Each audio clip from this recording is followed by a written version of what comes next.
Proverbs 14. Most of the congregation was next door, weren't they? The concert. It's amazing. What? I wouldn't know which end to hold on those instruments and all those kids. And they do good. Anyway. Proverbs chapter 14. And I had marked verse 25. Is that right? Anybody? I didn't go back and check the video. Whenever I have a conflict, I got behind. Anyway, Proverbs 14:25 says, a true witness delivers souls, but a deceitful witness speaks lies. We had verses similar to this before. One thing I was thinking about as we go through some of these verses that are repetitive, I remember somebody saying a long time ago, and it stuck with me, is how many times does God have to say something for it to be true? Say one time, right? Like how many times do our parents have to say something? Yeah, that's a principle we understand. You know, your parents say, I told you one time, that's all you're getting, right? For God, when God says something one time, we see these proverbs, a lot of principles, some phrases, words used redundantly. And so sometimes we think about that. Why are things redundant? Memory, right? Emphasize the point. We go back, we think about who Solomon was writing to, the book of Proverbs writing to his son. He wanted to make sure that he instilled these truths and principles in his son. So we looked at 25. True witness delivers souls, but deceitful witness speaks lies. We could put this under section 11, the tongue. That might be a good place. The tongue is something we've talked about, a little bit of that from James. It's something we struggle with as far as controlling our tongue sometimes. Trying to get all my stuff. This is so much bigger than our last one, and sometimes it's still too small. Anyway. Another principle we look at this from this verse is truth saves, right? Delivers souls, a true witness. We know any true witnesses in the Bible? The apostles? Yeah. What about Christ? Right? See a true witness? So we see that. So the truth saves. This principle we need to realize. Verse 26, and we're going to do 26 and 27 in conjunction with one another. In the fear of the Lord, there's strong confidence. In the fear of the Lord, there is strong confidence, but his children will have a place of refuge. The fear of the Lord is a fountain of life to turn one away from the snares of death. Okay? And so we see this principle about God is our salvation, our deliverer. And we've really seen, I think, this theme in this chapter, especially prominently since, isn't it verse 12? We see that. And so as we continue this, in the fear of the Lord, what's another word for fear? We've talked about this. Reverence, respect. Okay? So what I thought about, the first example we have of when someone fell away from God was Adam and Eve. In the fear of the Lord, there's strong what? Confidence. Did Adam and Eve respect what God had said? Not enough. They didn't reverence God enough. And so for us as Christians, we need to, as we understand who God is, we develop a reverence for him and respect for what he says. You think about us as children, as we develop and we grow, the more we learn about our parents, the more we respect them, don't we? Oftentimes when we have good parents, that's the case. So it says the fear of the Lord is a fountain of what? Life. What entered the world in Genesis chapter 3? We know sin did. What's the other thing that came through sin? Death. So the contrary to this, the reverence of the Lord, the fear of the Lord, is the fountain of life. To turn one away from who or what? The snares of death. In the garden, when we're introduced to the situation in Genesis chapter 3, who does Eve have more respect for in what they said? Satan. Right? So we see that principle there. Okay, so where would we want to put this? I think the most appropriate section would be section 28, salvation in God or deliverance. Principle we need to realize and understand. Or is it, like a lot of times the kid, will believe, just whomever Instead of their parent? a sounding board or something, I don't know. Yeah. And they act that worse with the parents sometimes than. Than that? It's just, I guess they hear it over and over again, I don't know. Apathy. I'd say apathy. How many of us really realize what our parents do for us? When is the point we really start to realize what our parents did for us? When we're an adult or when we become a parent, right? Yeah, absolutely. Those two. About the time our kids become the age that we were when we acted out. Yeah. I think I did experience it. So you admit you did that? Okay. No. I have never done that. That's exactly right, Maybe not as much as some others, but everybody acts out at some point to some degree. So, have a visit. You mentioned that about life stages. And so Solomon's writing to his son, understanding the stages that he's going to face in his life and trying to prepare him for that. And so when I thought about that, someone I was visiting with earlier was talking about youth ministers, and the concern that someone could be too old to be a youth minister. And you think about that, and the thing is really, the more wisdom an individual has, really, it'd be great for them to work with the youth. When you have youth raising youth, and of course, youth minister, their purpose isn't to raise youth, right? It's a minister, and their focus may be the youth. You think about that, and that's what Solomon, as an older individual, was going back and preparing his son for the way. So Eventually come back and apologize to you. most of the time, yeah. You'll find that out someday. Okay. Anyway, I think we've all done that, right? Anyway. All right. Verse 28, we'll look at individually. It says, in a multitude of people is a king's honor, but the lack of people is the downfall of a prince. And so when we're looking at this, when we talk about a multitude of people is an honor to the prince. Okay. I'm not getting on my Facebook. I try to put my ESV on this because there's some verses I want to look at when we get to the ESV. So, all right. I'm in the wrong chapter. Hold on. Give me a second. I'm sorry. Be leading. What is it? That would be something that referred to, you lack leadership, you lose people. When you're able to lead, you're going to get them to follow. Okay. Strong Richardson? ESV uses the word instead of honor, uses the word as glory, right? The thing about honoring something brings glory to. And so in a multitude of people is the glory of a king, but without people, a prince is ruined, right? No one to lead, okay?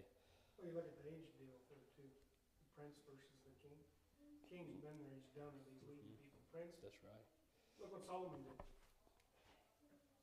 Or not Solomon. I know who you're talking about. Rehoboam. Rehoboam. Yep, Rehoboam. He come in there and just listen to his friends. He must have not have read Proverbs. Anyway, yeah, that's a great example of that, isn't it? That's a great example. And so age and wisdom with that. Sections we might put this under. I think parents and children, section 21 would be a good place to put it as we're talking about the development of things. All right.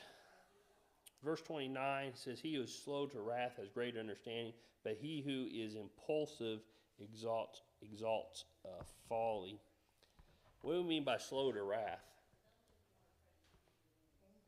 Okay, anger or action, right? Yeah. I think about the example that we had, and we looked at Solomon after his first show of wisdom, once God blessed him with wisdom, when he took the two women in, that example.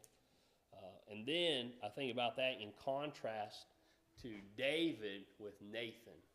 And when you go back, and I know we looked at all this as we introduced the book of Proverbs, then when we look at that, the difference in the two situations we see that David became angry, right? Did he understand the full situation? What was Nathan's response? Remember? Famous words Nathan said? It's you. Thou art the man. Right? Was David rightfully angry?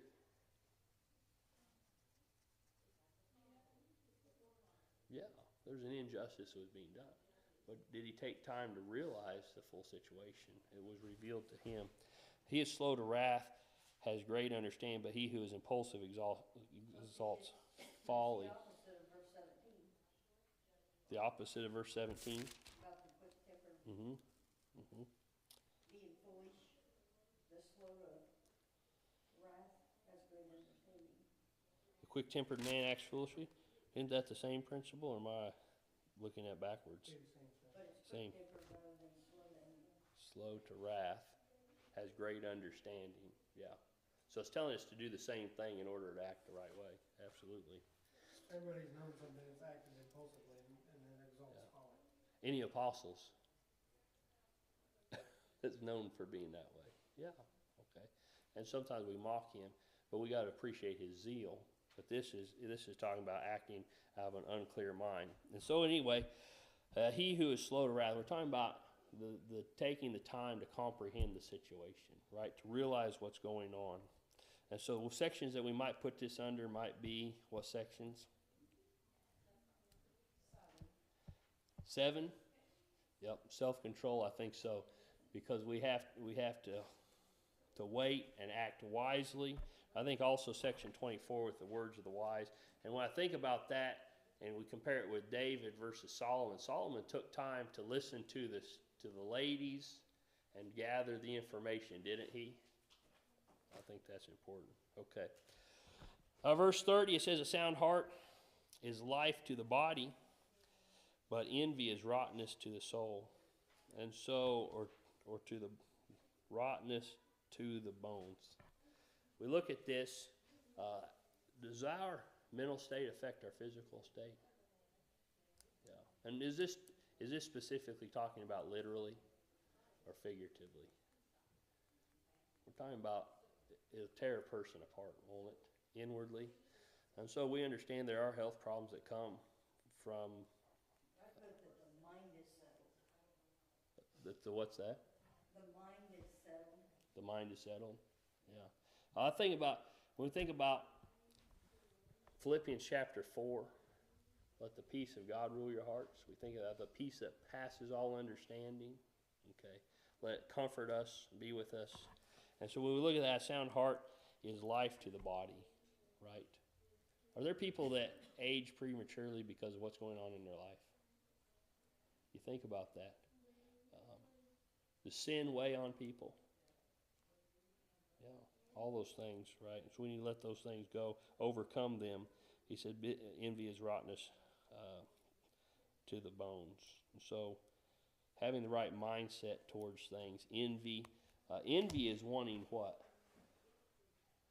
Something somebody else has. Something someone wants. Okay. I remember being told there's always someone that's going to be stronger, faster, smarter, this, that, right? All these, if you look at football, baseball, whatever, people come, and it's hard to tell that someone today, 50 years, are they better or worse than someone? I've heard people, have that discussion about athletes. Does it matter? No. So don't envy it. We as Christians need to be what? What's that? Content, right? Content, but also be the best that I can be, right? Am I going to be you and you be me? No, I just need to be the best that I can be. So don't worry about that. Sections that we might put this under, what would be? I think self-control is a good one, section 7, because envy is something that we have to overcome, right? We put that. Any others? Anybody else want to put it under another section? Okay. Verse 31, he who oppresses the poor reproaches his maker, but he who honors him has mercy on the needy. How many times have we seen in the Proverbs, and I don't have an exact count because I didn't go back and count, but how many times do we see the idea of having tender mercy towards, we talked about animals, the poor, individuals, right? Being tender-hearted. And the example, when we think about Solomon writing this, and we go back to that example I talked about where we see the first show of wisdom with those two women, was he tender-hearted towards the situation? Well, I think God has a great compassion for the poor. And if you help the poor, then you're, in favor of Yeah. God. Yeah. The idea of the poor are those that are in need, right? And we need to be trying to help provide for those that are in need. So he who oppresses the poor reproaches who? His maker, right? Who am I? Everybody, not me, but everybody ask ourselves, who am I made in the image of? We're all going to have the same answer. Who is it? God. That's right. Okay. So we say, if I'm made in the image of God, then when we look across the room at everyone else, we say, who are you in the image of? Made in the image of God. Right? So we're all God's creation. So we need to be careful, respect one another towards that. But he who honors him has mercy to the needy. Was Jesus merciful towards the needy? James talks about that, being merciful. So we understand that. So where would we put this? I think section 17, generosity versus greed, is a good place to put it. Anybody else want to put it somewhere else for your notes? Have any discussion about that? Okay. Let's go to verse 32. Verse 32. It says, the wicked is banished in his wickedness, but the righteous has a refuge in his death. And so we're going to see this, and also as we continue into chapter 15, there's going to be more verses that discuss similar things to this. The wicked is banished in his wickedness. What are we talking about? What type of destruction? Eternal destruction, aren't we? Right? And Paul talks about that in 2 Corinthians 5. For we must all stand before who? The judgment seat, or what? The judgment seat of Christ, which would be the who? Christ, and receive the things that are done in this body. And we see that. So the wicked is banished in his wickedness, but the righteous has a refuge in his death. And so we see this same idea that we've seen since the beginning of Proverbs, and that is there's only two classifications of people, spiritually speaking. What are they? Righteous and unrighteous. That's it. There's no in between. In our society today, I believe that America's mindset is we've got the goody-goody, right, Christians, and we got those that are absolutely evil, and then everybody's just okay. Right? Is that true or false? When you visit with people, that's really the conclusion they come to. And so, but is that principle anywhere in the Bible? It's not in the Bible. So we see the wicked is banished in his wickedness, but the righteous has a refuge in his death. And so when we look at this, we look at section 29 for our notes, judgment, or section 28, deliverance in God. Who has deliverance? The righteous. Who's the ones banished? The wicked. We can go to parables in the New Testament, see that principle. That all people that aren't a Christian, that aren't saved, are wicked. Because that's the way it sounds. That's the way it sounds, doesn't it? And so, I know a lot of good people that didn't make it to heaven, but they were good people. and so If you're going to put them in two classifications, that leaves out everything else. you're talking basically righteous. And so when we put it that way, it sounds very harsh, doesn't it? Yeah. You talk about the righteous and unrighteous, the goats from the sheep, all those things. And so we look at the saved versus unsaved, right? So then when we talk about, mention it the way that Kathy does, it sounds like there's some urgency in the Great Commission. So maybe, and I think one of the problems with evangelism is we've softened it so much we don't realize that we're talking about the saved or the lost. And really, if you're not saved, you can't be righteous. So what's the other alternative? I don't think we're going to post that on our sign. That wouldn't be very tactful. But that's really the principle. I just feel like I know a lot of good people that don't make it to heaven. Yeah. but I don't consider them wicked. I understand what you're saying. I understand. I think another way to explain it is whether you are in covenant with God or not. In covenant with God. God created everyone, Mm-hmm. but there are those who are not in covenant with Yeah. Him, and there are those who are in covenant with That's a Him. good way. It's a better way of saying it than Yeah. Yeah. wicked. Harsh, And the harsh wicked. language Yeah. stirs people. Right, and a, Yeah. And be tactful with Yeah. what you're saying. Um, and a good way to start that is, are you in covenant with Him, and show what the covenant is, and you know, Sometimes you can turn people off by your language Yes. immediately, and you just lost the seed. Mm-hmm. right. Yeah, I agree with that. But also for our mindset, when we truly realize that all these good people, because I know exactly who you're talking, the type of people we're talking about, when we really realize they're just as lost as the drug dealer down the street, then it really puts some urgency in the Great Commission. It could be the way we look at the word wicked, too. Mm-hmm. I mean, when you think of wicked, I think of terrible, terrible people. So here's a food for thought as I'm thinking about your question or statement. Adam and Eve, when they're creating the garden, were they good or wicked? Good. Good. When they ate of the tree, were they good or wicked? They had done wicked Yeah. Okay. Until they fixed that. until they fixed it. Until they had fixed that. Let's go to Matthew 7.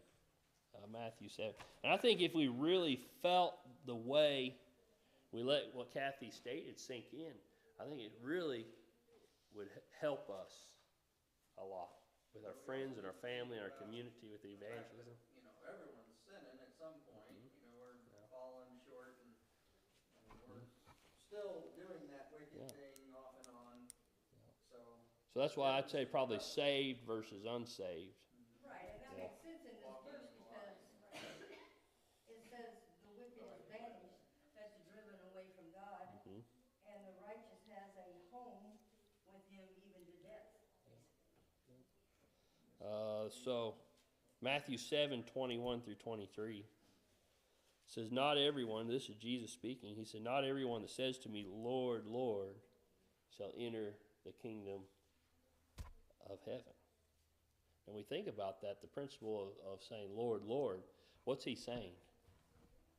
Who's he talking about? People who claim to be Christians. Those who claim to be his followers. Yeah, exactly. Even, he says, even those, he said, not everyone that says to me, Lord, Lord, shall enter the kingdom of heaven.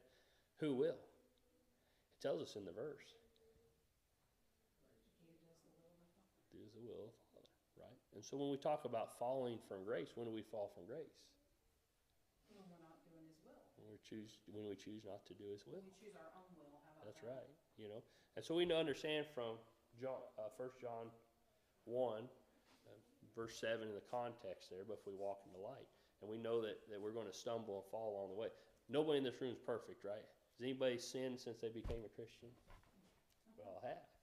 Our goal is to overcome sin as Christians. We understand Christ's blood continually washes that away as long as we desire or are doing what? Walking in the light. We see that principle. If we go back, he said, not everyone that says to me, Lord, Lord, shall enter the kingdom of heaven, but he who, what? Does the will of the Father which is in heaven. I remember we were door knocking in South Carolina one time. And we were going to door. It had a gospel meeting going on. It was during one of the campaigns in preaching school. We came to one door, and we introduced ourselves. And they said, oh, yeah. They said, that's our home congregation. I said, oh, I'm sorry. I said, I didn't recognize you. You know, it was Monday. I think it was Monday morning, maybe Tuesday. But we met Sunday. I said, I'm sorry I didn't recognize you from service. Oh, we weren't there Sunday. And I said, okay. And so then we visited a little bit longer. I said, well, I hope we see you in the meeting. They're like, oh, there's a meeting going on? I said, yeah, there is. And then we keep visiting, you know, the small talk back and forth. And then I mentioned the preacher, and they said, who's that? I said, well, who the preacher was. And they're like, oh, yeah, it's that new guy. I was like, yeah, the new guy. He's been there 3 years. And, you know, the idea is they're still associating themselves with the church, Well, they don't even know if the church was there, right? And so he says, not everyone that says to me, Lord, Lord, shall enter the kingdom of heaven, but he who does the will of my Father which is in heaven. That's the key. What? Obedience. Obedience. Then he says, many will say to me in that day, Lord, Lord, have we not prophesied in your name, cast out demons in your name, and done many wonders in your name? What are we talking about? Those who are doing some of the right things. And then I will declare to them, I never knew you. Depart from me, you who practice lawlessness. Is that Old Testament or New Testament? New Testament. That's Matthew How 7. come they're talking about casting out demons and then, I'm a little naive. Because of the first century. So during the first century, they had demon possession.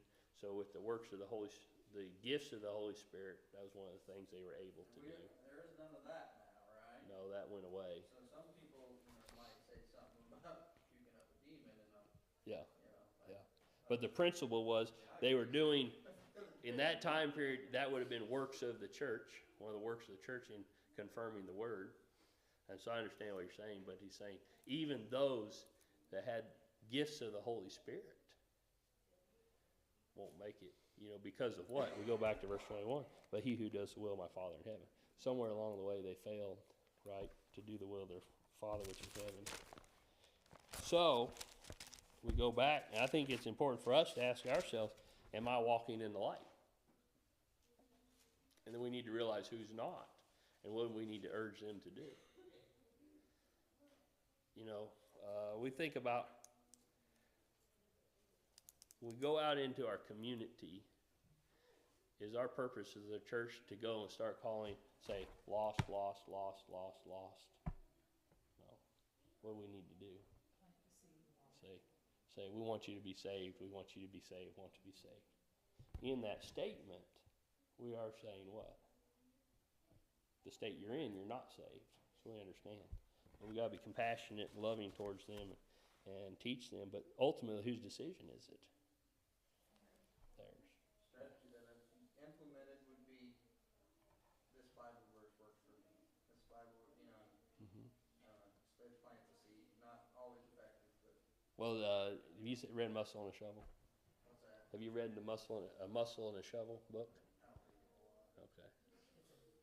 Anyway, the guy, Randall, in that book, and again, Muscle and Shovel is not the Bible, is it? No. Well, it's an account, a conversion account, that someone that's not inspired, that somebody wrote about, that happened several years ago. Anyway, but Randall, what was he always doing? What's that? Questioning and quoting what? Quoting verse, quoting verse, quoting verse, the whole way through the book. I think is around 900 scriptures were quoted in the book. So you think about that. And so you go back. So what you say the principle is, this verse works for me. Randall knew a lot of verses. How did he learn those verses? He had to work on it himself. Okay. All right. Okay. I don't know if that answered your question, Kathy. Kind of a daunting statement, isn't it? All right. It's just how you look at it, I guess. But the point is that I see is in our culture, the way we look at it, it's like, well, you got those that are super saved, those that are saved, and then the really bad people. Yeah, but, this whole thing started because of the word wicked. Because of the way we're wicked. Not saved and unsaved, because I can absolutely see that, To reject God and His authority is hard to say, isn't it? It's hard to say. That's right. That's right. So what are we going to do about it? We're going to teach the lost, teach the lost, teach the lost. Yeah.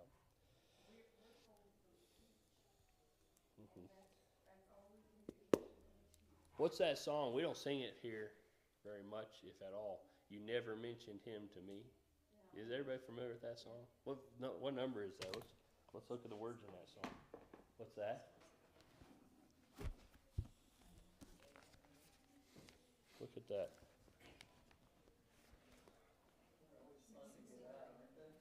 What is it? In the front. It was close to one side. See, I think I'm dyslexic, so it Upside fits. down. 663. All right, the words of this song, the principle I think that we're talking about. 663. When in a better land before the bar we stand, says, how deeply grieved our souls will be if any lost one there should be, cry in deep despair, what? You what? You never mentioned him to me. Okay. And then it goes through the chorus. It says, oh, let us spread the word where'er it may be heard, help groping souls alike to see, that yonder none may say, you showed me not the way. Right? You never mentioned him to me. We go back to verse 3. It says, a few sweet words may guide a lost one to his side. That's what I think Justin was saying. Do we have to say a lot sometimes? Not always. Sometimes too much. Add a little more next time. Let's keep going. It says, or turn sad eyes on Calvary. So work as days go by, that yonder none may cry, you what? You never mentioned him to me. You never mentioned him to me. You helped me not the light to see.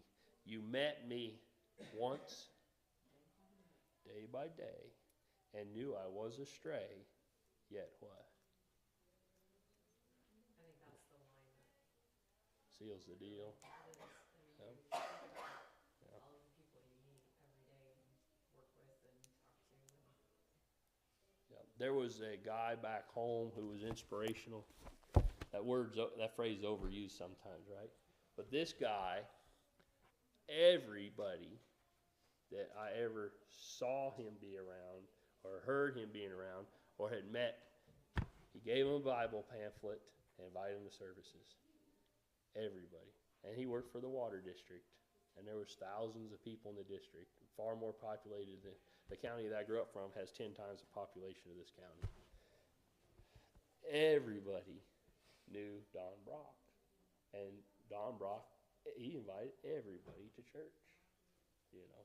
And so that was inspirational. I need to do a better job of that, right? We all do. Because we need to realize that people are either what? Saved or lost. So anyway, we better stop there. I appreciate your time. Good comments. I apologize we didn't make it very far, but I think it was a beneficial discussion.